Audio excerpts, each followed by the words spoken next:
Today, I want to extend my best wishes to all who are celebrating Nowruz in the United States and around the world.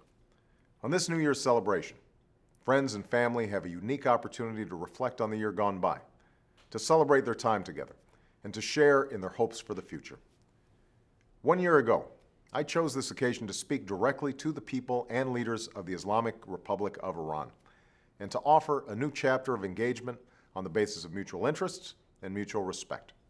I did so with no illusions. For 3 decades, the United States and Iran have been alienated from one another. Iran's leaders have sought their own legitimacy through hostility to America, and we continue to have serious differences on many issues. I said last year that the choice for a better future was in the hands of Iran's leaders. That remains true today. Together with the international community, the United States acknowledges your right to peaceful nuclear energy. We insist only that you adhere to the same responsibilities that apply to other nations. We're familiar with your grievances from the past. We have our own grievances as well, but we are prepared to move forward. We know what you're against. Now tell us what you're for. For reasons known only to them, the leaders of Iran have shown themselves unable to answer that question. They've refused good faith proposals from the international community. They have turned their backs on a pathway that would bring more opportunity to all Iranians and allow a great civilization to take its rightful place in the community of nations. Faced with an extended hand, Iran's leaders have shown only a clenched fist.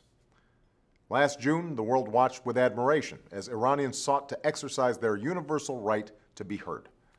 But tragically, the aspirations of the Iranian people were also met with a clenched fist.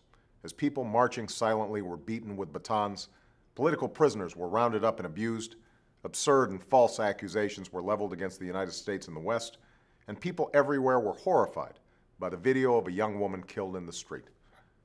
The United States does not meddle in Iran's internal affairs.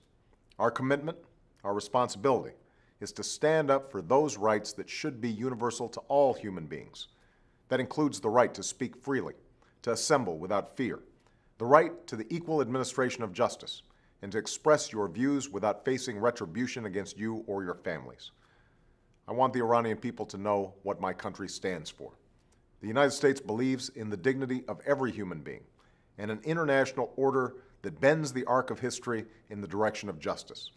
A future where Iranians can exercise their rights, participate fully in the global economy, and enrich the world through educational and cultural exchanges beyond Iran's borders.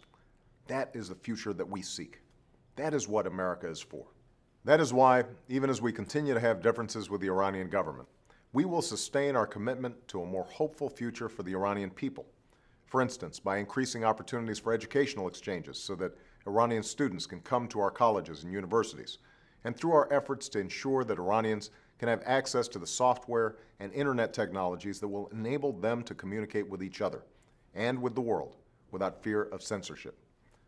Finally, let me be clear.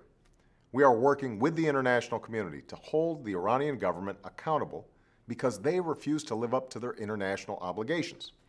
But our offer of comprehensive diplomatic contacts and dialogue stands. Indeed, over the course of the last year, it is the Iranian government that has chosen to isolate itself and to choose a self-defeating focus on the past over a commitment to build a better future. Last year, I quoted the words of the poet Sadi, who said, "The children of Adam are limbs to each other, having been created of one essence." I still believe that. I believe it with every fiber of my being. And even as we have differences, the Iranian government continues to have the choice to pursue a better future and to meet its international responsibilities while respecting the dignity and fundamental human rights of its own people. Thank you, and Eid e Shoma Mubarak.